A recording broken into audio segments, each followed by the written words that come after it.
Welcome back, ladies and gentlemen. Nick Menken here with Splash Sports. Today is August 19, 2024. I am back. Survived Las Vegas after a long weekend. Had some fun out there. So we're here to regroup. And how about a recap? We had Saturday and Sunday. Went 2-1 on both of those days. And that's all I care about. Going 2-1, 3-0, winning days on this show, ladies and gentlemen. We got a new series in slated games, and let's roll right into Monday's games. Remember, on this show, all we care about is the first 6 outs of the ball game. Plain and simple. NRFI means no runs first inning, while YRFI means yes runs first inning. But before I get into those plays, you know what to do. Smash that like button for me and subscribe to my YouTube channel and toggle on that notification button. That way, every time I drop a video, you guys will be notified right away. All right, let's roll right into new series, new week, new goals. We got game number 1. Boston Red Sox taking on the Houston Astros here for the Boston Red Sox. They got Tanner Houck on the mound. He's 8-8 with 146 innings of work. Does have an ERA sitting at a 3.01 here. 127 strikeouts and 49 earned runs here for Houck. He'll be matched up here in Houston versus Kikuchi. 6-9 on the season. 132 innings of work. Does have a higher end of an ERA sitting at a 4.49. 154 strikeouts, though. He is averaging over a strikeout here per inning and 66 earned runs for Kikuchi on the season.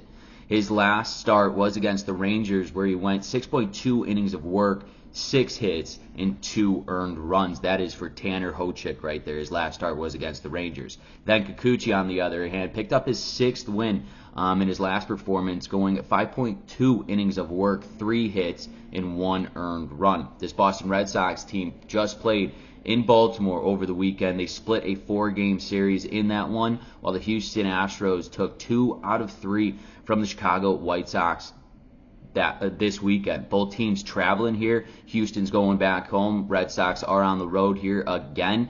I think it's going to be a slow start to this game, especially with their guys on the mound in Kikuchi and Houck. That's why in game number 1 between the Boston Red Sox and the Houston Astros, we are smacking the NRFI, no runs first inning. So we're on to game number 2 between the Los Angeles Angels and the Kansas City Royals here. For the Los Angeles Angels, they got Carson Fulmer on the mound. He's 0-3, 70 innings of work. Does have a higher end of an ERA. Sitting at a 4.22 here, 67 strikeouts, just under a strikeout here per inning, and 33 earned runs for Fulmer. They'll be matched up here in Kansas City versus Seth Lugo, 13-7, 159 innings of work. Does have an ERA just over 3, sitting at a 3.04, 135 strikeouts, and 54 earned runs. Fulmer, on the other hand, he picked up his 3rd loss of the season, still yet to get a win this season. Picking up his 3rd loss against the Toronto Blue Jays in his last one, going only 3 innings of work, 5 hits, and 5 earned runs. Seth Lugo, he also took the loss in his last one as well against the Minnesota Twins, where he went 4 innings of work, 9 hits, and 7 earned runs. The Angels just traveled. They're traveling to KC. They just dropped 2 out of 3 in Atlanta. They're traveling here to Kansas City, and while Kansas City, they just played the Cincinnati Reds and they swept the Reds. This Kansas City Royals team has been absolutely producing on that offensive side of things. They got a good enough starting rotation, especially with Seth Lugo on the mound, but now their bats are finally waking up, and it's all led by Bobby.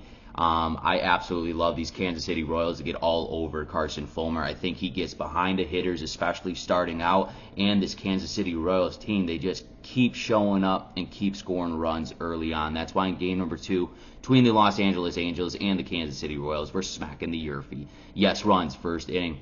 So we're on to our 3rd and final game between the Seattle Mariners and the Los Angeles Dodgers here. For the Seattle Mariners, they got Wu on the mound. He's 5-1, 7-4, or 74 innings of work here. An ERA sitting at a 2.06, 56 strikeouts, and 17 earned runs on the season for Wu. He'll be matched up here in Los Angeles versus Gavin Stone. 10-5 on the season, 121 innings of work. Does have an ERA sitting at a 3.64 here, 95 strikeouts, and 49 earned runs. Wu's last start was against the Detroit Tigers, where he went 7 innings of work, 4 hits, and no earned runs. Pretty solid outing from Wu in his last one. And then Stone picked up a win against the Brewers there in his last performance, going 5 innings of work, 3 hits, and only 1 earned run. The Mariners lost 2 out of 3 against the Pirates on the road this weekend, while the Dodgers won 2 out of 3 on the road against the Cardinals. Both teams on the road clearly traveling here back to Los Angeles. I like both starters in this scenario here. I think it's going to be a rubber match to start. They're coming off a long weekend series here. Monday game in Los Angeles, Gavin Stone and Brandon Wu on the mound. I like this game to be a rubber match here in game number 3 between the Seattle Mariners and the LA Dodgers. We are smacking the NRFI. No runs, first inning. Let's take a recap of the games I've selected for you today. Game number 1 between the Boston Red Sox and the Houston Astros. We're smacking the NRFI. No runs, first inning. Game number 2 between the Los Angeles Angels and the Kansas City Royals. We are smacking the YRFI. Yes, runs, first inning. And our third and final game between the Seattle Mariners and the Los Angeles Dodgers. We are smacking the NRFI. No runs, first inning. Once again, ladies and gentlemen, this is Nick Menken with Splash Sports. If you have not done so, smack that like button for me. It helps me out a ton, and it costs you guys none. And let's continue staying hot. We had Saturday, Sunday winning days. Let's roll right into this new week with another winning day on this show, ladies and gentlemen. Best of luck and best bets.